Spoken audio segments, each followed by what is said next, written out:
안녕하십니까. 홀박 라이브를 시작합니다. 오늘은 진지한 성경 공부는 유약한 자들을 위한 것이 아니다. 즉 진정한 성경 공부란 그럼 무엇인가에 대해서 살펴봅니다.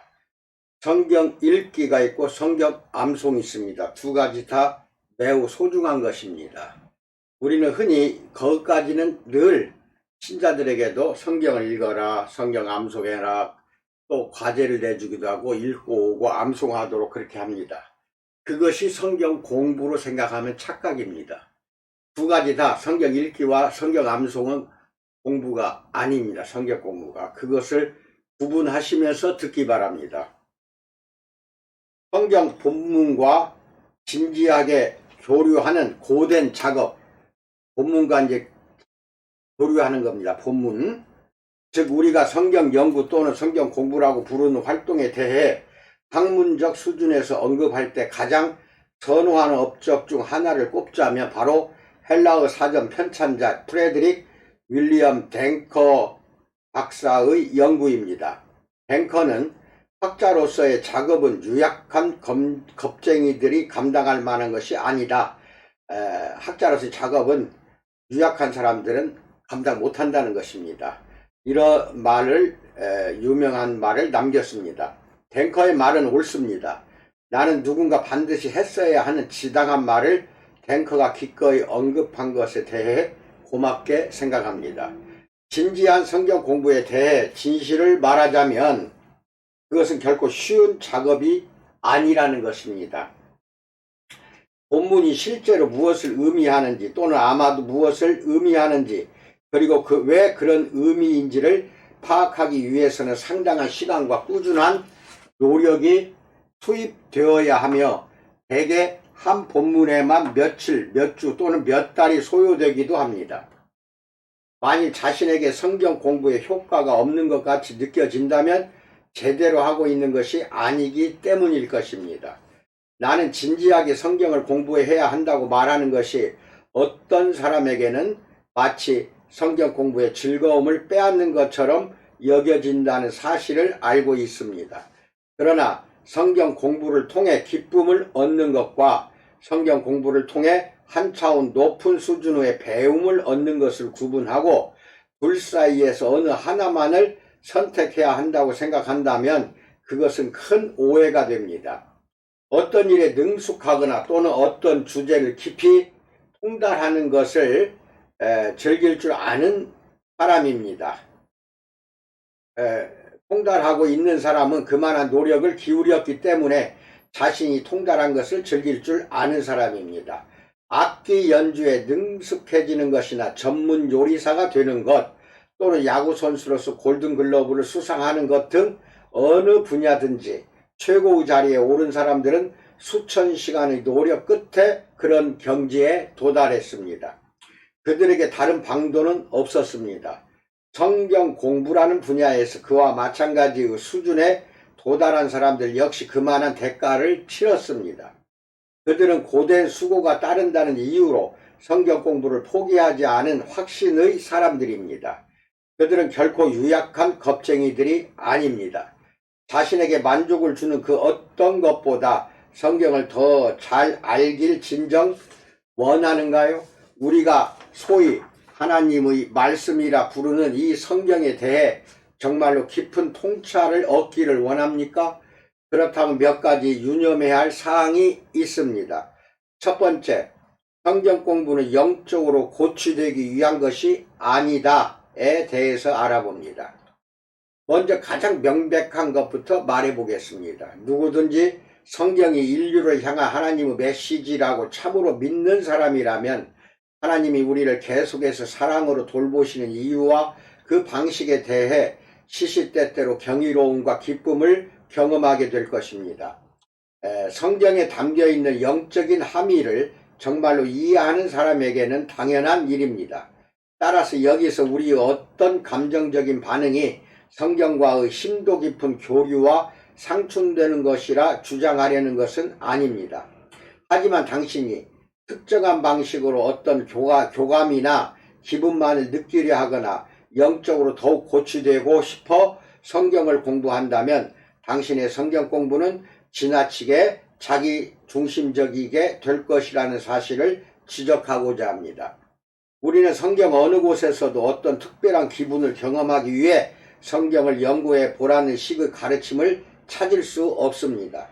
궁극적으로 성경은 하나님에 관한, 즉 하나님이 무엇을 행하셨고 하나님이 무엇을 하고 계시며 하나님이 무엇을 행하실지에 대한 책이지 당신에 관한 책이 아닙니다.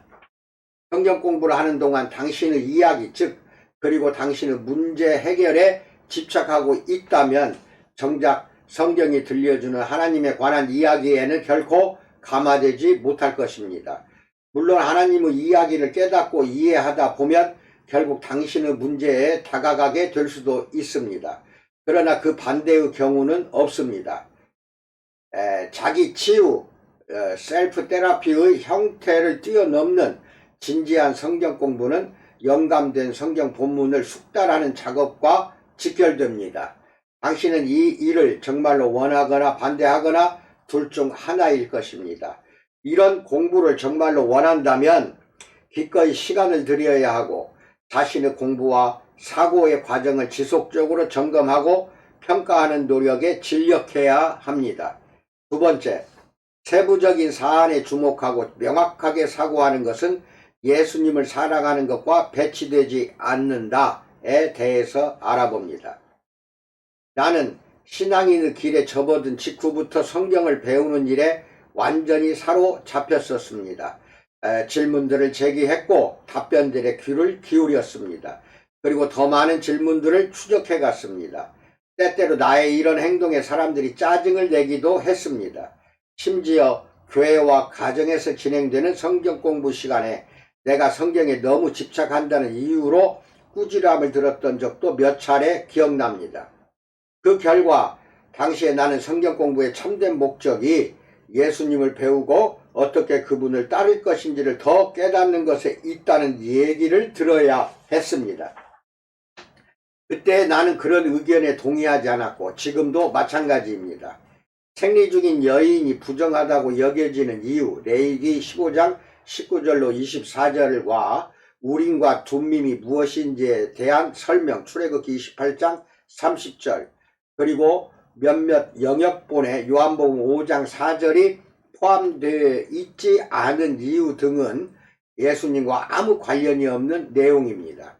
이 같은 난해한 본문들이 성경에 포함되어 있다는 사실은 그 자체로 예수 그리스도에 관한 본문만큼이나 이런 본문들도 성령으로 감동된 하나님의 말씀이라는 것을 의미합니다. 성경 공부는 우리가 영감되었다고 말하는 그 본문이 정말 무엇을 의미하는지를 배워가는 것입니다. 성경은 모든 본문이 의미하는 바를 배워가는 일은 하나님이 자기 백성을 어떻게 구원하셨는지, 하나님의 성품이 어떠한지에 대한 더 깊은 이해와 깨달음을 얻게 합니다. 물론 예수님은 이 모든 것에서도 가장 중요한 핵심 주제가 되십니다. 그러나 성경에는 그리스도의 생애와 죽음과 부활 이야기, 그리고 예수님의 비유와 산상수훈만 있는 것이 아닙니다. 이것만이 하나님께서 우리가 알기를 원하시는 것의 전부라면 하나님은 우리에게 단지 사복음서만 허락하셨을 것입니다. 하나님은 그보다 더 많은 뜻을 품고 계심이 너무나 분명합니다.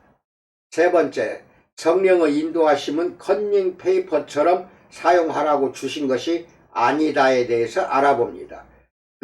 텔레비전 방송에서 야구나 축구 경기를 시청한 적이 있다면 선수들이 신에게 자신의 플레이가 성공하기를 빌거나 해낸 결과에 감사하는 장면을 분명 보았을 것입니다.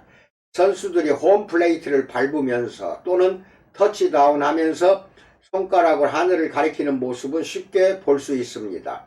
어떤 선수들은 기도를 위해 잠시 고개를 숙이기도 합니다. 이런 모습은 매우 고무적이며 실제로 많은 사람들에게 단지 하나의 제스처로 그치는 것이 아니라 감동과 간증의 순간으로 다가오기도 합니다. 하지만 솔직히 말해봅시다. 축구선수가 대형을 유지하고 자신들의 약속된 플레이를 기억하지 않는 한 아무리 손가락으로 하늘을 가리켜도 득점에 성공하기 어려울 것입니다. 야구 선수가 타석에서 짧게 기도한다 한들 무슨 소용이 있겠습니까? 커브볼을 제대로 받아칠 줄 알아야 안타가 나오는 것입니다. 그렇지 않으면 손쉽게, 즉 어쩌면 박진감 넘치게 아웃당할 것입니다. 성경 공부도 마찬가지입니다. 성경을 정말로 아는 그 느낌과 확신을 간절히 열망하는 많은 그리스도인조차 정작 그런 수준에 도달하기 위해 필수적으로 요구되는 시간을 투자하는 데는 인색하기 짝이 없습니다. 대신 그들은 쉬운 지름길을 선택하고 태만한 자신의 모습은 내버려 둔 채 성령이 알아서 깨닫게 해 주시기만 바랄 뿐입니다. 성령이 우리를 진리로 이끄시리라는 약속의 의미를 마치 성령이 우리의 나태함을 눈감아 주시면서 우리가 필요로 하는 답변을 자동으로 제공해 주시는 것으로 잘못 생각하고 있습니다.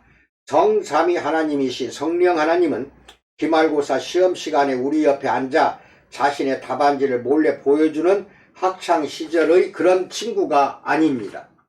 성경 공부를 위해 본인 스스로 노력해야 할 부분을 성령의 힘으로 대체하려고 하지 말고 진지한 성경 공부에 매진하는 가운데 성령에게 지혜와 안목을 구함으로써 당신 자신과 심지어 신학서적을 저술한 모든 저자의 이치에 맞지 않은 잘못된 생각들을 모두 드러낼 수 있게 하십시오. 하나님의 말씀 연구에 더욱 헌신하고 매진할수록 성령은 더욱 당신과 함께 일하실 것입니다. 아멘. 이상입니다.